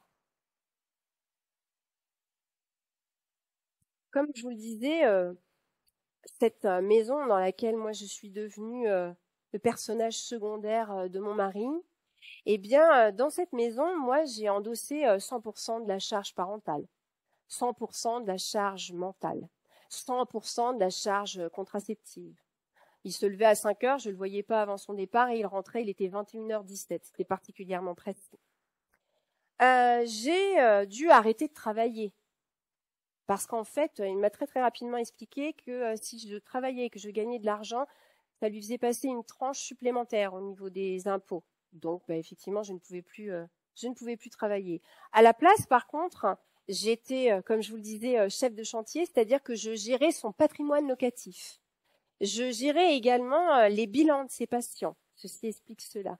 C'est-à-dire qu'à l'époque, il n'y avait pas la télétransmission au niveau de la sécurité sociale, donc j'étais équipée. J'avais tout le matériel informatique pour le dictaphone, écouter et puis retranscrire les bilans des patients. Et je transmettais en fait les documents à l'association de gestion. Donc j'ai été secrétaire médicale, secrétaire comptable, femme de ménage, etc., etc. Et tout ça en fait, je l'ai fait de façon bénévole et heureuse, bien entendu, parce qu'en fait, vous devez sourire dans tous les cas, parce que j'étais privilégiée. Privilégié, ça, il me l'a dit à je ne sais combien de reprises, parce que lui travaillait dur pour que moi, j'aie, et que je puisse bénéficier de ce genre, et de ce genre, et de ce genre de choses. Et puis, j'étais habillée, et puis il invitait des gens si intéressants dans ce milieu-là. Alors, progressivement, c'est devenu de plus en plus difficile. À plein d'endroits. On peut parler de te traite de folle quand tu lui fais des reproches. Vous connaissez l'histoire de ma mère. Eh bien, Dieu me disait que je lui ressemblais étrangement, que je ressemblais à cette folle maltraitante. Quand on parle aussi de pète les plombs lorsque quelque chose lui déplaît, moi j'ai eu la chance d'être couverte de cadeaux. Les cadeaux étaient gros, en tout cas à la hauteur de ces pétages de plomb, parce qu'évidemment il s'excusait. Il s'est excusé beaucoup. Cette violence-là, je ne l'ai pas vue. Je ne l'ai pas vue arriver. Moi, en fait, je voulais que les enfants soient heureux. J'avais effectivement une très grande maison. Enfin, j'avais. C'est pas la mienne. Donc, petit à petit, vous entrez finalement dans ces violences sans vous en rendre compte, sans vous en apercevoir. Et puis, il y a une dernière ligne que vous voyez là. Je ne sais pas si vous arrivez à la lire. T'oblige à avoir des relations sexuelles. Le devoir conjugal. Moi, en fait, je me suis soumise et j'ai cédé à une quantité absolument invraisemblable de relations sexuelles non consenties, mais pour lesquelles, en fait, j'ai simulé parce que je voulais que ça passe et que ça passe vite. Donc, je suis entrée dans un engrenage absolument effrayant, à tel point qu'il m'a inscrit à mes dépens sur des sites libertins, sans mon consentement également. Alors ce devoir conjugal, il est tellement imprégné culturellement parlant qu'on en oublie que le viol conjugal, il est inscrit dans la loi. Il est inscrit dans la loi depuis les années 90. C'est fou quand même. C'est fou quand même de se rendre compte que pour certains ou certaines d'entre nous, mais le sexe est un dû, que finalement nos corps ne nous appartiennent pas. Alors ces violences conjugales, ces violences sexuelles, elles vous imprègnent. Autant vous dire que compte tenu de ce que j'avais vécu en tant qu'adolescente et de la façon dont je m'étais vendue, la sexualité, ça n'a jamais été un domaine dans lequel je me suis épanouie. Alors quand j'ai commencé à faire mes premières manifs féministes, sur un slogan, j'avais vu la phrase « céder n'est pas consentir ». céder. C-E-D-E-R. Alors, je suis adepte du tatou. Je vous avoue franchement que je me disais, en toute situation sexuelle, Christelle, il faudrait que tu vois le céder n'est pas consentir. Parce qu'en fait, je n'arrivais pas à l'intégrer. Et puis, on m'a aussi dit, consentir n'est pas désirer. Et je me suis demandé finalement à quel moment on m'avait dit que je pouvais désirer. Et ça voulait dire quoi pour moi, désirer? Alors, dans les expériences vécues, moi, il y a un domaine dans lequel je me suis éclatée. C'est celui de mes enfants. Mes 3 gars, en fait, moi, les masculinités, je ne savais pas ce que c'était. Et puis, je voulais surtout pas reproduire ce que ma mère m'avait transmis. Donc, je me suis éclatée à plein d'endroits. Je me suis beaucoup remise en cause pour éduquer mes enfants. Et on s'est éclaté vraiment à plein d'endroits. Et puis, il y avait la scolarité. Et mes enfants, en fait, étaient 10. Alors, pour ceux qui ne savent pas, c'est 10 orthographies, 10 calculis, dyspraxie, ce genre de choses. Et c'était difficile, leur scolarité. C'était difficile de les intégrer dans une scolarité épanouie. Donc, je me suis beaucoup investie auprès d'eux. Et progressivement, en fait, mon fils aîné a commencé à donner des signes d'hyperactivité avec de l'eczéma. Et il a commencé à être violent avec ses frères. Donc, je suis allée dans un centre médico-psychologique. Et à l'époque, quand un de vos enfants présentait ce genre de trouble, on vous disait que c'était de votre faute, à vous, en tant que maman, par rapport au lien fusionnel que vous aviez avec vos enfants. Donc, j'ai d'abord pensé que ce qui se passait pour mon fils aîné, c'était de ma faute. En fait, ce que je ne savais pas, c'est que Dieu lui éclatait la tronche. En fait, je le savais sûrement, mais j'étais dans le déni total. Alors, j'ai une de mes amies, une de mes voisines qui s'occupait de temps en temps des enfants, qui avait essayé de me le dire. Elle n'y était pas arrivée. Donc, elle me l'avait écrit. Et j'ai pas voulu le lire, j'ai pas voulu l'entendre, j'ai pas voulu. Donc, Dieu m'a dit, mais cette connasse, on tend l'écarter du réseau de nos amis. Comment peut-elle, moi qui ai toujours été aussi bon, aussi doux, moi qui ai toujours accepté ton fils? Alors, j'ai mis du temps. Mais je prenais des photos de mes enfants. Et à l'époque, c'était l'argentique. Et un jour, j'ai fait développer une pellicule. Et sur cette pellicule, en fait, j'avais des portraits de mon fils aîné. Et sur ces portraits, en fait, sur sa peau, sur la peau de son visage, il y avait la trace de ses doigts à lui. Alors, j'ai confié mon fils en garde exclusive à son père, qui lui était dans les Yvelines. La fratrie a complètement explosé. Ça a créé énormément de remous d'un point de vue familial. Et moi, je me suis littéralement effondrée. Je perdais mon gamin. Alors, ça a été un événement traumatique qui est encore très présent dans nos relations à tous. Et tout ça, en fait, ça m'a amené à consulter énormément de psy, de thérapeutes pour me remettre en cause, parce qu'il fallait que je change. Moi, il y avait vraiment quelque chose qui n'allait pas dans la façon dont je ressentais les choses. Lui me disait constamment que j'étais ceci, j'étais pas cela, j'étais trop fatiguée, j'étais nulle, je ressemblais à ma mère. Bref, la réalité, en fait, la sienne, en tout cas, moi, j'arrivais plus, je perdais pied complètement. J'étais vraiment dans une forme d'épuisement. Et c'est à ce moment-là que je me suis posé la question de savoir si effectivement j'étais pas aussi folle que ma mère, voire pire. Alors tout ça, ça porte un nom. Quand vous commencez à douter de votre réalité, de vos propres perceptions mentales, les féministes appellent ça le gaslighting. Et dans ma situation, en fait, moi, ce que j'ai rencontré, c'est ce qu'on appelle le contrôle coercitif. Alors, on a énormément de chance parce qu'en fait, je pense à ces femmes qui vivent la même chose. Depuis janvier de cette année, le contrôle coercitif est passible de 45 000 € d'amende et de 3 ans d'emprisonnement. Alors, pour que vous vous rendiez compte de ce qu'est le contrôle coercitif, j'ai repris en fait les 5 éléments qui sont cités par la loi.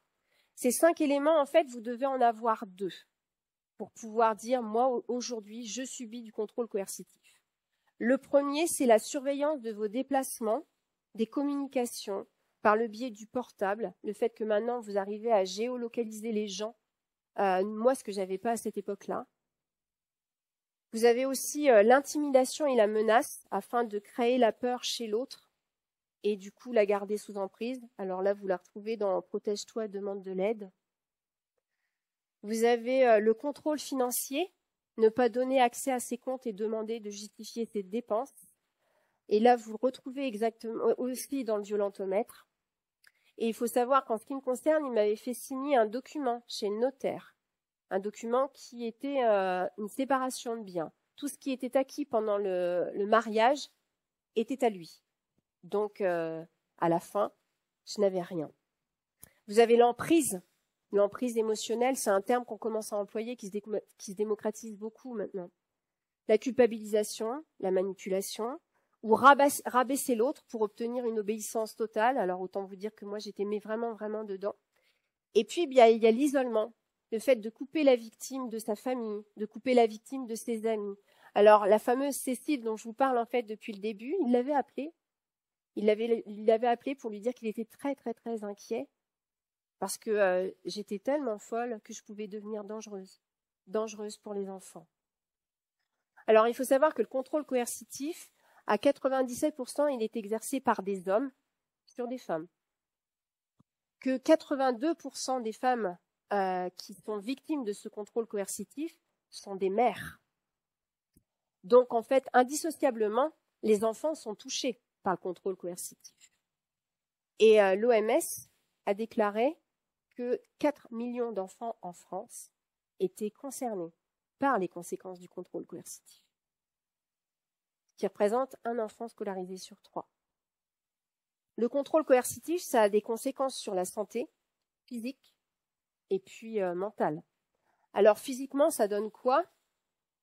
Eh bien, vous allez avoir des problématiques liées à des maladies chroniques. On parle de l'asthme, on va parler aussi de problèmes immunitaires, de dérèglements hormonaux. On sait également que ça a un impact sur la neurotransmission, c'est-à-dire la façon dont votre cerveau fonctionne. Ça se voit sur les IRM quand vous êtes victime d'un stress finalement post-traumatique complexe. Et puis, d'un point de vue mental, mais vous allez développer de la dépression, de la déprime, vous allez avoir des problèmes d'hypervigilance, vous allez avoir des problèmes de dissociation, et puis vous pouvez aller finalement jusqu'au suicide. Alors, ce contrôle coercitif ne s'arrête pas quand vous divorcez, parce qu'à un moment donné, vous vous doutez bien que divorce, il y a eu. Mais oui, parce qu'en fait, Dieu s'est investi corps et âme auprès de son assistante. Alors, corps et âme, dans corps, j'entends qu'elle était enceinte. Donc, il a commencé à envisager une séparation. En envisageant une séparation, il a voulu m'imposer, cette phrase est assez particulière, m'imposer un divorce par consentement mutuel. Alors, des pressions, il continuait à en exercer beaucoup, mais il avait aussi un autre logement avec son assistante. Alors, comme moi, j'en étais arrivée à un stade où je considérais presque que j'étais responsable de ces écarts conjugaux, puisque c'était ce qu'il m'avait mis dans la tête. Bon, il avait effectivement ce logement. Et on commençait effectivement à parler de séparation. Alors, jusqu'à présent, j'avais toujours fait en sorte que nos conflits, quand il y avait résistance, cris et autres, crise, j'avais fait en sorte que les enfants ne soient pas là. Ce jour-là, il va s'inviter à la maison et j'ai le petit dans les bras, c'est le moment de la sieste. Et en fait, il veut effectivement parler de cette séparation. Quand il arrive à la maison, j'ai pas le temps de réagir. Il va m'arracher le petit des bras. Il va le balancer. Il va prendre les deux. Il va les mettre dans le canapé. Il leur met un DVD. Il met le son à fond. Sur cette première partie, je n'ai absolument pas pu bouger. J'avais jamais imaginé qu'un jour, il me les arracherait, en fait. Je suis tétanisée. Je ne bouge absolument pas. Il va refermer la porte.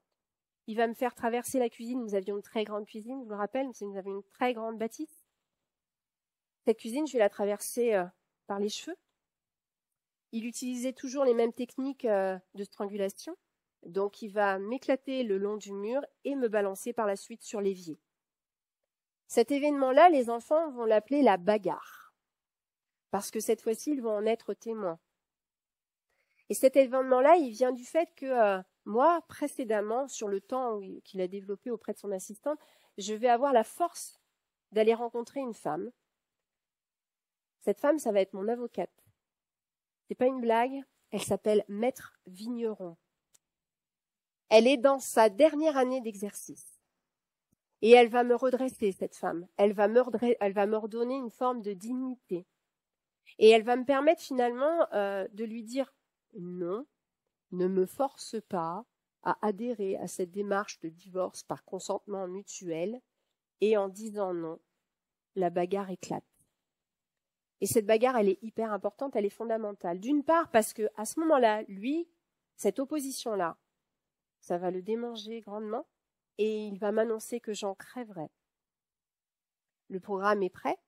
Et moi, de mon côté, ça va me permettre de m'extraire et de commencer à dire j'ai besoin d'aide. Donc, je vais en parler. Je vais en parler pour me protéger parce que je me dis la prochaine fois, pour l'évier, ce sera la bonne. Et les enfants ne m'auront plus, en fait. Et du coup, je vais aller déposer plainte. Je vais aller en médecine légale. Alors, des plaintes, j'en ai déposé plein parce que à ce moment-là, moi, ce que je ne sais pas, c'est que j'ai 15 ans de procédure à venir. Dieu est un notable, il a de l'argent. Donc, il va disposer de moyens pour instrumentaliser les droits d'hébergement, les pensions, de moyens pour s'opposer à l'orientation scolaire des enfants, de moyens pour ne pas payer la pension, ce qui est assez contradictoire, mais il va y arriver. 15 ans. Alors, je suis là. Mes enfants aussi. On ne peut pas dire que d'un point de vue santé mentale, on soit au top.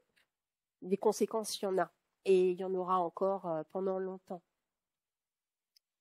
Alors, vous n'allez pas trouver de QR code à la sortie de cette salle, comme je vous l'ai dit en introduction. Hein, c'était mon petit moyen à moi de dénoncer les injonctions en fait à la beauté qui nous concerne tant toutes, quels que soient nos âges d'ailleurs. Non, ce que je vais faire, c'est que je vais vous mettre le porte-vue avec toutes les références que j'ai utilisées pour mettre en place cette conférence gesticulée, parce qu'il a fallu que je bosse. Et quand je vous dis il a fallu que je bosse, c'est parce qu'au moment où je me suis effectivement inscrite dans la formation, c'était en décembre, donc c'est le moment où en principe on commence la taille. Et j'étais incapable d'associer le travail physique et le travail intellectuel. Alors j'ai arrêté la taille cette année. J'ai dit bah non, j'y vais pas. Et là, ça m'a encore permis de me décaler et de me dire mais finalement, ce corps-là que tu inscris dans cette démarche de marche ou crève depuis tant d'années, comme tous les sans-dents, vous savez, les invisibles, ceux qui se crèvent le cul à la tâche, on va dire. Eh bien, je me suis dit peut-être que faut voir les choses autrement, Christelle. Parce que en fait, cet hiver, moi, j'ai pu porter des chaussures normales. Ça peut paraître bizarre, mais moi, en fait, quand je travaille dans le gel, j'ai des engelures. J'ai les pieds en sang, en général, tout l'hiver. Donc, je peux pas porter de bottes. Je peux pas me faire mimi. Et puis, j'ai pu tenir un crayon pendant 3 mois. Parce qu'en fait, ce que vous avez aux pieds, vous les avez aux mains. Donc, j'ai des craquelures, des engelures. Je suis incapable de tenir un crayon pendant la période hivernale. Et puis, moi, en fait, cet hiver, j'ai pu avoir une vie culturelle. Parce qu'en général, quand je suis dans les vignes, quand je rentre, je me couche. En fait, sinon, je mange d'abord et puis après, je me couche. Et puis, pour si peu, finalement. Parce que 53 ans, la retraite, elle arrivera, je ne sais pas quand, mais moi, tout ce temps que j'ai passé à ne pas travailler parce que Dieu en avait décidé ainsi, eh bien, j'ai pas cotisé. Par contre, je pense que j'ai bien contribué à son patrimoine. Alors, travailler à ce point-là, me faire mal à ce point-là, pour avoir quoi finalement après? Le minimum retraite? Je sais pas. Là, ça a changé vraiment beaucoup de choses dans ma tête, cette conf. Alors, je pense à vous, hein, mesdames. Je pense vraiment à vous parce que je me dis, nous, là, on peut voter, on peut se contracepter, on peut avorter, on peut conduire, on peut même chanter parce que certaines d'entre nous ne peuvent plus le faire. On peut faire des études, on a un compte bancaire, on peut devenir entrepreneuse. Et si on le fait aujourd'hui, c'est parce que d'autres avant nous se sont battus pour le faire et certaines d'entre elles sont mortes Et puis, si aujourd'hui, moi, je vous parle du contrôle coercitif, c'est parce que certaines d'entre nous se battent encore aujourd'hui pour nous amener à ce qu'on rêverait d'avoir, l'égalité. On continue à se battre. Pourquoi, en fait? Pour pas avoir de Gisèle Pellicot, de Marie Trintignant, pour pas avoir d'Estelle, de Christelle, de Véronique. L'émotion va monter.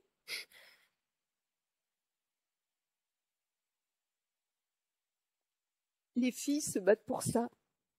Moi, je me bats pour ça. Parce que je ne veux plus, parce que je ne peux plus.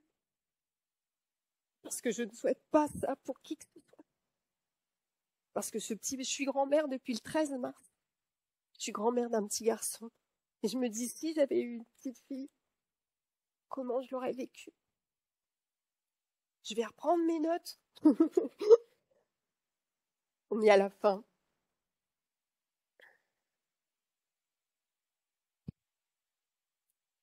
Allez.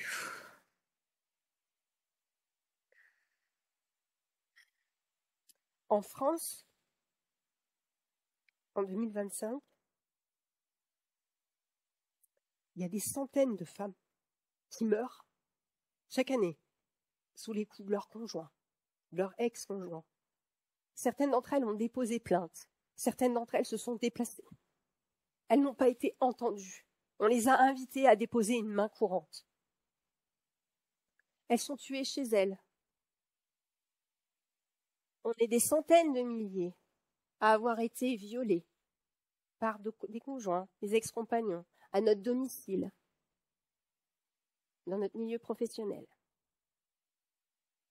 Aujourd'hui, en France, qui est à la tête de nos institutions, qu'elles soient économiques, politiques? Des hommes. Alors, nous toutes, là, qui concevons le monde, qui le construisons, nous toutes qui aimons, qui nous aidons, nous toutes qui nous écoutons, qui prenons soin. Moi, je nous souhaite, en fait, collectivement, d'avoir la force de mettre toute notre force individuelle. Alors, avec misandrie s'il le faut, en non-mixité s'il le faut, en tout cas avec sororité, pour lutter, en fait, pour lutter ensemble. Et je voulais vous offrir un texte que j'adore, d'une autrice qui s'appelle Lola Lafont. Mon vœu, c'est qu'on arrête de célébrer la force et le courage des femmes, qu'en 2025, on leur accorde la possibilité de ne pas être formidables, de ne plus être courageuses, qu'on cesse enfin de glorifier leur capacité à encaisser. Et aujourd'hui, à ceux qui se tiennent en retrait, tout en assurant les femmes de leur soutien, pourquoi est-il si mesuré, pour ne pas dire inexistant? Est-ce l'illusion que sur ce champ de bataille, ils ne connaissent personne, qu'aucun proche n'est touché? Est-ce un déni de ces évidences-là que grandir dans la peau d'une femme, c'est au mieux avoir échappé au pire? C'est dès l'enfance se méfier, craindre ceux qu'on est éduqué à aimer. C'est avoir le choix entre renoncer à être libre ou risquer sa vie. C'est perdre un temps infini à élaborer des stratégies de vigilance au quotidien, une armure qui finit par ressembler à une cage. Si en 2025 tout ceci fait toujours débat, alors assurément, c'est le moment d'extirper de l'ombre ce que tant de femmes dissimulent à leurs maris, leurs fils, leurs amis, qu'elles racontent. Moi, j'ai rajouté qu'elles se racontent. Et j'ai ajouté aussi un slogan que j'avais trouvé en manif.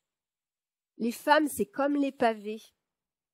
À force de marcher dessus, on les prend sur la gueule. Merci.